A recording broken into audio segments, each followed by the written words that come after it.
So I was talking to Rene Dupree one night, and he asked me, he said, "When you were doing jobs, did you ever get tipped?" And I'm like, "No."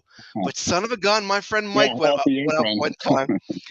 He went up one time, and wouldn't you know? So tell your story about getting tipped doing TV. Oh, you mean my good dear friend Lex Luger? Sure. All right. You can call it a tip. I call it going above and beyond what I was supposed to do. And he, being the genius, is realized that he's like, this kid needs a little extra in his pack. So anyway, they were doing something with Lex and Crush, USA versus Japan. That's when Crush had Fuji with them. And I think it was Bruce Pritchard said, this guy looks like Lex. And I'm like, like the guy behind me, it ain't me. And he's like, no, facially. I was like, well, yeah, I mean, obviously I'm 175 pounds at the time. Of course, I look just like the total package. But they're saying like with the mullet and facially and stuff. So they want to do something where Crush cuts his promo, like, Lex Luger, you stand for everything I hate, the United States, blah, blah, blah. I understand this kid's a Lex Luger fan, and I'm going to make an example of him. Like, Just go, yes, I am. of Yes, I course. I'm like, yeah, I'm part of an angle. So he's like, afterwards, he's like, I want to pick you up over, and throw you, over to the floor. He's like, it's an easy bump. He's like, Scott Steiner took it. I'm like, sure, yeah, Scott Steiner's getting paid a lot more than me. But I'm like, of course, you're not going to say no. Right, I'm right. 19 That was years a big old. bump, And though. Wow. yeah, yeah. But thank God they had those mats.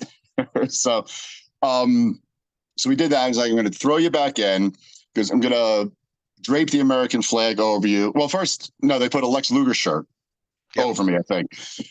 Put the American flag over me, I think, stood on my chest, like waved the Japanese flag and whatever. I don't even know if that, I don't think that even made it to air, honestly. I think after the hard punch and the 1, 2, 3, I think they just cut there. I don't even think that other stuff made the air. Wow. So you could have saved your money, Lex. So before I went out, Lex comes up to me. He's like, hey, do me a favor, do a great job, sell your ass off. I'll take care of you. Like, it's what we're here for, It's what I just look at it as like, well, I'm doing what I'm here to do anyway. So go out there, do it, blah, blah, blah, come back. And it's the Knickerbocker Arena in Albany. It's a big, giant arena. So, you know how big those hallways are in the back.